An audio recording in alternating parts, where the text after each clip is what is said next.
Institutes of Health for a grant? Is there any possibility of that? Any way we can help? Anything we can do?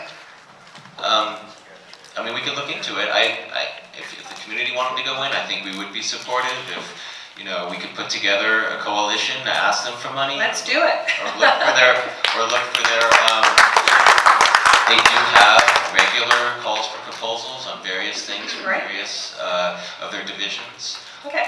So that's an opportunity. I'm already in a sister study that's been following me for 10 years, so I know a little bit about the protocols. So also, one of the options was not to look at mercaptan, and I feel really strongly that we need to look at the mercaptan. That's some feedback I want to give you, the exposure to mercaptan. And I know 8 Mile, Alabama, they were exposed to mercaptan. Is there any data there that we could integrate into our study or anything like that? So I did take a look at some of the reports that came out of the 8 Mile health assessment that was done, not health assessment, the health study that was done in that community. It was, as far as I know, not a long-term study, but really just a one-time kind of assessment of what the people in that community were experiencing, and trying to kind of at least in some crude way look at exposure just based on kind of radius distance from where that tank was located. So is there any useful information? Absolutely. I think for any researcher doing a health study, one of the first pieces would certainly to be look at what's existing. What do we know already? What have other studies found? What are some of these discrepancies perhaps across what other studies have found? That's a very common first step in any health study. So that is also what we would expect as well. Okay, so that would be integrated into it somehow. Okay, and a couple more things. Back when we were all first exposed, actually I'm a Kaiser, I use Kaiser, and they actually didn't know of this spill, so that would be a little problematic of going back and looking at records because there was no formal way that the doctors or the health insurers knew even of this well blowout. So, you come in, they're like, oh, maybe you have the flu, maybe, you know what I mean? So that would be really problematic to try to go back and do that because there was no emergency plan, there was no contacting hospitals or doctors. I mean, Dr. Nordella is probably the only one that really, figured out what was going on and took some steps to help us. But anyway, that's my feedback. That would be problematic. And also, if people would come to the Porter Ranch Ad Hoc Committee meeting, we're going to have another one in January. Look on our website, prnc.org. We do discuss some of those things like the UCLA results with Dr. Jarrett of the particulate matter. So please come to that if you want more information. We do calmly discuss things, so we would like very calm discussions as we're trying to have here. And I think that's it, but really I'm most concerned about the long-term effects, and also if we could somehow get National Institutes of Health involved. I think that would be really good because they're involved in both the Gulf study and the sister study, and those are two really like gold standard studies and long-term follow-ups. Every 2 years I fill out a long questionnaire about my health. They took my toenails, they took the dust off of the top of my doors, they took my urine, my blood. I mean, it was a really in-depth clinical study. And I think that I had 2 4-hour interviews. So again, in a perfect world, I would love that to be the gold standard. If we could get NIH funding somehow, maybe that's our answer. So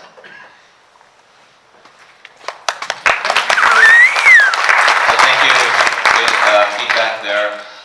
Just to let everyone know, AQ will stay here as long as it takes. Do we have an end date with end time with the school?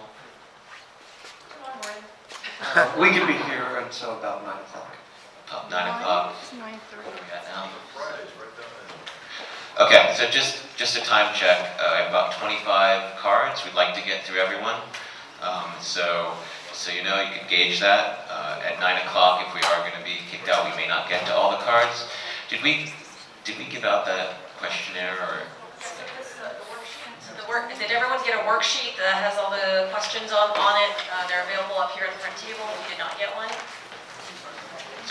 So if we don't get to testimony or get to speak and we're not doing the breakouts, feel free to fill out those forms with your thoughts, and we will be taking all those and looking at everything. But I don't want to take any more of your time, so Cheri, Derohanian.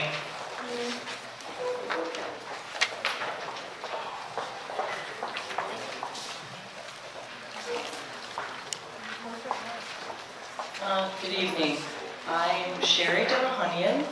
I served 3 years on the Port Ranch Neighborhood Council, a year before the gas leak, during the gas leak, and a year after. I now moved just a little bit east, but I come to you as a resident who was a victim, and I had kids in the school here running the mile during the first week when we didn't know what's going on because of the lack of communication. But over to the health study, that's why we're here tonight. And I'm kind of a math geek, finance major, and guess what? If you take $1 million and you divide it by 30,000, it's $33.33. So what does that buy you? I'm also a claims adjuster. I do medical casualty adjusting, and you can't even get one chest x-ray with Medi-Cal reductions or Medicare reductions for $33 friggin' dollars. So my question to you is, when 2,000 children, 1,100 at this school, kindergarten through 8th, and 850 at Castle Bay Elementary, because my children went to both, that's about 2,000. And then there's probably another 2,000 that go to private schools, because this is an affluent area, and maybe a bunch of kids that weren't, 5 and under, didn't even go to school. So let's say it's 4,000 or 5,000 kids out of the 30,000, because this is a family community where everybody moves to raise their children and have good schools and have a good quality of life. It was the gem of the valley. That was my slogan when I ran for office. And I'll tell you something, I worked really hard all my life, and I don't want my twin 14-year-olds to wonder if they're going to be able to have children. I don't want them who had asthma, they couldn't run in PE today, because they were breathing heavy, and I don't know if that's a little kick up of the asthma or because we live still within 4 or 5 miles of Aliso Canyon. And, at the end of the day, I have friends, I went to Santa Monica High originally, and I have friends that have PhDs in chemistry and toxicology, and they work out of the best airborne studies in Chicago and New York. They're like 10 times more knowledgeable than this public health people in LA County. And who do you think I called? My old friend from 40 years ago. And you know what he said?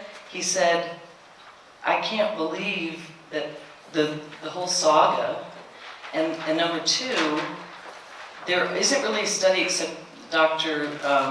Mango, who said there was something in Georgia that was similar, but they had much higher concentration of parts per billion and all those chemicals. But their study isn't comprehensive. Our study is going to be not even a chest x-ray for every resident. I can't believe when I did the math, they said, oh, it must be wrong. So instead of, when they relocated the 15, half the residents here, it was voluntary, but still they wanted to leave. And I was one of them. And I got to tell you, when I do the math, and I think, okay, every year you need a chest x-ray, a blood sample. If you're one of the people that had, like, say, the nosebleeds and the, all the stuff where you have a propensity towards asthma, COPD, all the, pulmonary breathing issues, you're going to need, a CT scan, you might need headaches, you might need a brain MRI. It's probably over 4,000 to 6,000 just in diagnostics per year. And let's say that's 10% of the people. Okay, so that's 3,000 people. And everybody else should have a chest x-ray because it's an airborne thing. But the other people should have 5,000 to 6,000 a year.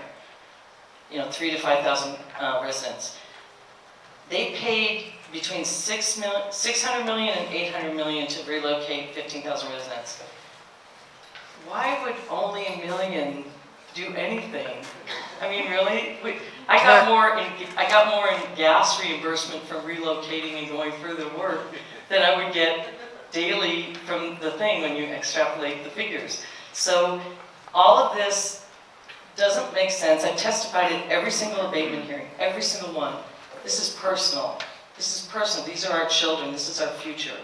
And my friend Lori Kalman over here, it was my birthday. She wanted to take me to lunch and get a pedicure or something. And we go, no, let's go to Canoga Park High. Come on, we got to talk and do speak for residents. And there's no excuse. The whole, corporate America, everything's about money. But at the end of the day, this is a disaster that could have been prevented. It tore our community apart. Half the people wanted the schools closed, the guy who came to a public meeting here, and he was the only one that didn't want the schools closed, they almost lynched him outside. Because it was the people that wanted the schools closed that showed up. But I guess my question is, and we can't, I don't know who decided the million and all the corruption, and you go up from state level to county level to city level to all the lettered initials CPUC and blah blah blah blah blah. You can write a book about it, but at the end of it, the $1 million is a joke. I would say we need like 800 million to start. And 20 years, if I had been pregnant or had a 1-year-old, I would want at least 20 years, because when you're injured, or you don't even settle minors' claims in court. They have until 2 years at this California statutory law. You have 2 years after you turn 18. So from in utero to age 20, that's 20 years, and that should be the minimum. And if you're an adult and say 50, it should be 20 years till you're 70, because as you age, you're going to have more and more pulmonary problems and whatnot.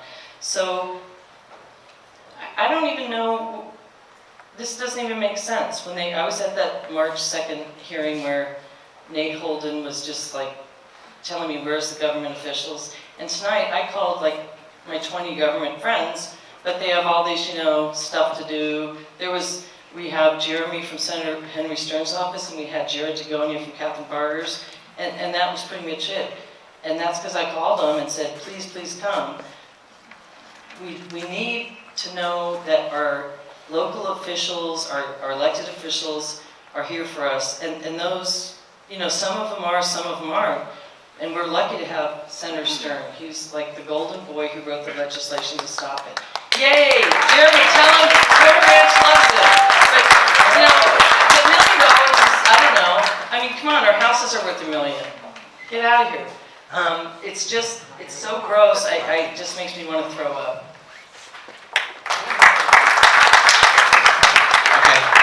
David Carey.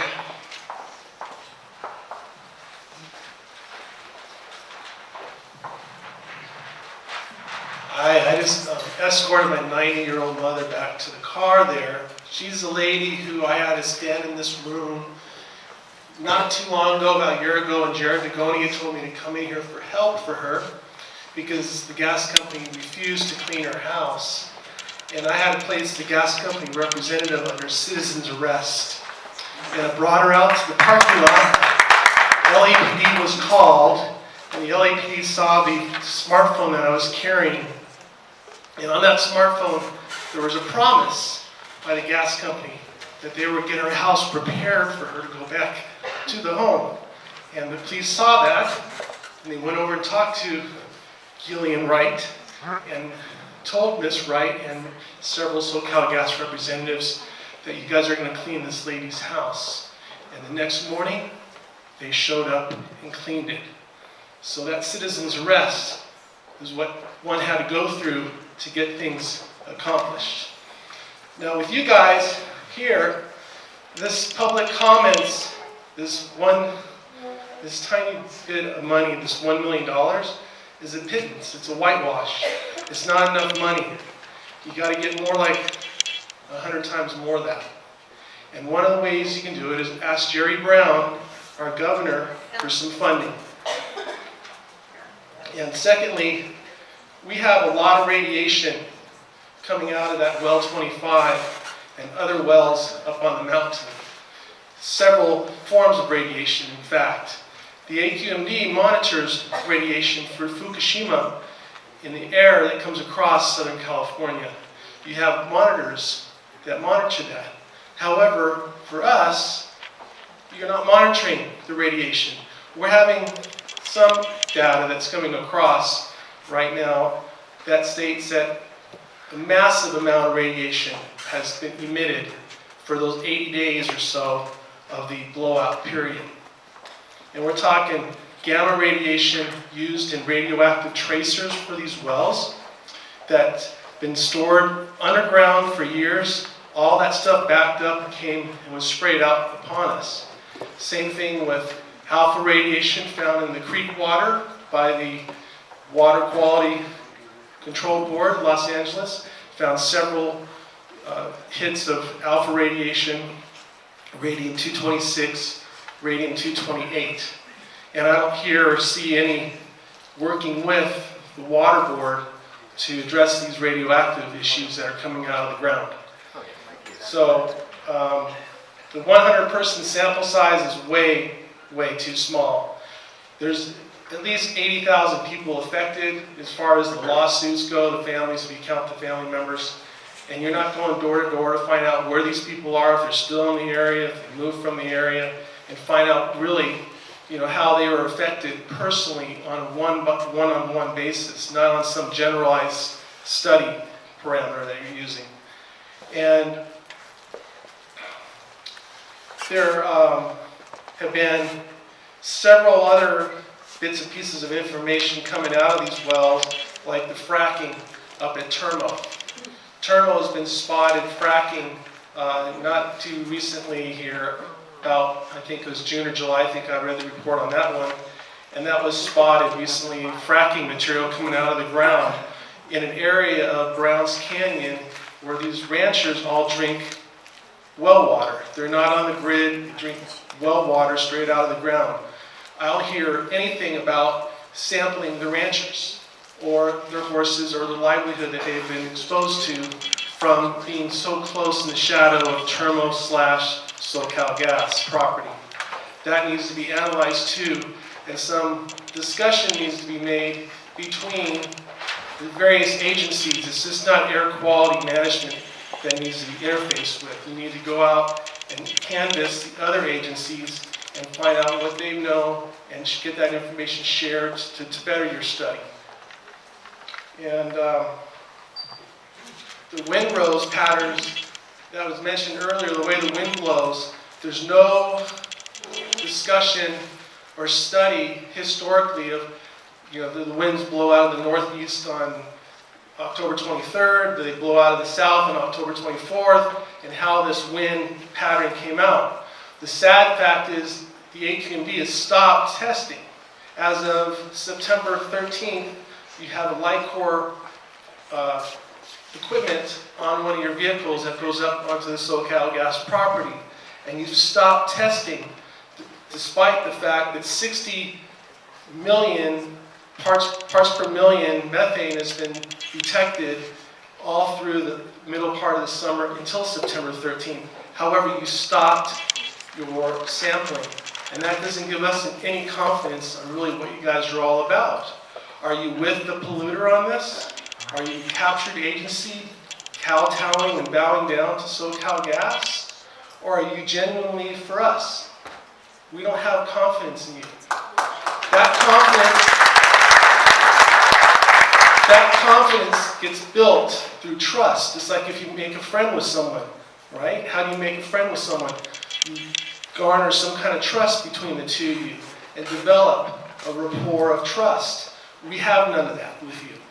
And that right then and there is not going to give the community any confidence in any of this Mickey Mouse nonsense that you presented today. That has to be fixed big time.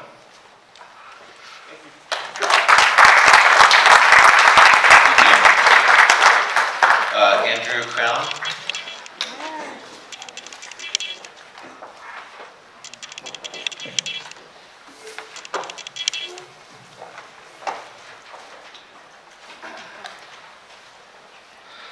Thank you. Good evening. My name is Andrew Krowne. I'm a current member of the Porter Ranch Neighborhood Council. Thank you for being here. speak to you as an individual. Very quick background, I have 5 small children. We were relocated for 5 months. My youngest was 1. He spent a huge portion of his life living in a hotel room after being poisoned for many, many weeks. I want to start, I've got many notes here, with this gentleman about trust. No one trusts you. No one trusts anybody that's been involved in this disaster. Why? How many years have elapsed? The funding for the health study was released per the settlement February 7th of 2017. It's December, and you're just coming here to the community. Where have you been? Where have you been for 2 years? Some of what I'll say, because I've taken notes prior to coming, has already been said, but I'm going to reiterate some of the important things. The BP spill, as we've heard, was the largest oil spill in the history of this country, and it got a gold standard study. The Aliso Canyon blowout is the largest release, I will say methane in quotes, because we're all smart enough to know we're not talking about methane, we're talking about the hundreds of other chemicals. The largest release in the history of the country. And what do we get? Pennies on the dollar. We already all agree here that the $1 million is a whole bunch of horse patookie. You understand that, and I thank you for acknowledging it. Here's my challenge and here's my problem. You've had years, at the very minimum, 10 months since the settlement, to go out and raise funds, because as professionals you knew that $1 million was not enough. And you've come to us in the community with how much money? $1 million. You have been able to raise 0. You have no commitments of any kind that you can share with us that X agency or Y agency has pledged to help out. So if in fact you've spent time trying to raise money, you have been a complete failure. I want to point out your mission statement, which an excerpt of it, and to quote, is to protect the health of all residents. We are your constituents, not the gas company, not their attorneys. You have failed your constituents miserably. We've heard about transparency a lot tonight. Where is the true transparency with this organization? Your independent hearing board understood what was happening here. They were fighting tooth and nail for this community, and they were completely backstabbed by your governing board. Completely. Last night we heard at the Port Ranch Neighborhood Council meeting that the gas company is not going to be involved in any way with dealing with the scope and the implementation of this health study. That is a complete lie. And we are too smart for you to come in here and lie to our faces. The governing board is tainted. That's not my opinion. The governing board approved $1 million settlement when they were told $40 million what was needed. So it's not an opinion of us, of ours, that there are issues at the Aqmd in terms of trust. It is your own actions, and I understand. It is not yours, sir, and it is not yours, ma'am, but you represent the larger. And while we really appreciated the efforts of the Independent Hearing Review Board, they themselves are completely impotent within the organization. They make a recommendation, which means literally nothing. Your organization failed this community January 24th and 25th of this year, when the gas company manufactured a need to withdraw for 2 days. And residents called and complained about odors. And Larry Israel, one of your inspectors, came out. I believe there was a dozen calls. He came out, and for the first time since the blowout occurred, An inspector came out and verified the odor complaints in our community. Whatever happened with that? Isn't there a requirement for a report? We all knew where it came from. The odor complaints were at the corner of Tampa and Cessna.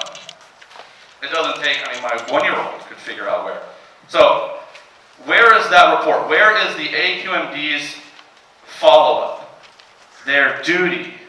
You don't follow your own guidelines. You've proven to this community that you don't have our best interests. If you did, and this is what I tell my children, if you want to prove to somebody that you're their friend, that you're their ally, you don't do the very bare minimum. And you certainly don't do nothing. You go above and beyond to show your true intention. And none of the government agencies have done that. Certainly not yours. Certainly not public health. Thank you for bringing up radiation. That's something that literally no one has discussed. If the AQMD is going to be responsible to do this health study, it's not air. It's not just dust. It's water. It's the radiation in this community. It's the hexavalent chromium in this community.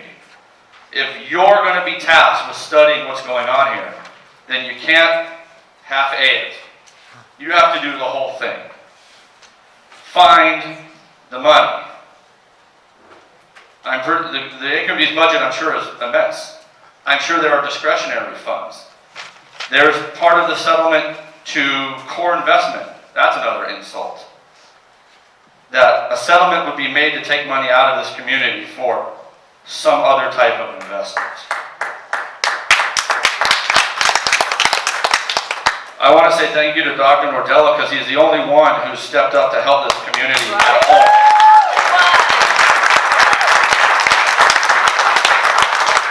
So I'm going to wrap up here in a minute. There are a lot of other people who want to speak. We talk about $1 million and 100 people. Cheri, wherever she went, she talked about how minuscule amount per person that is. For $7,000, this community has studied a little over 100 people. For another $7,000, I developed a mobile application called the Environmental Health Tracker. And in 7 weeks, there are 135 users who have reported almost 2,000 symptoms. Where have you been?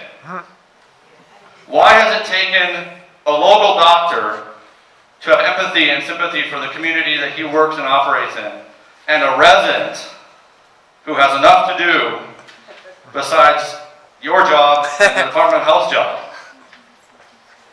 I have data, find me. Because in 7 weeks I can tell you what's happening to this community. I can tell you where it's happening. And I can tell you it's not just here. It's the entire valley. Thank you very much.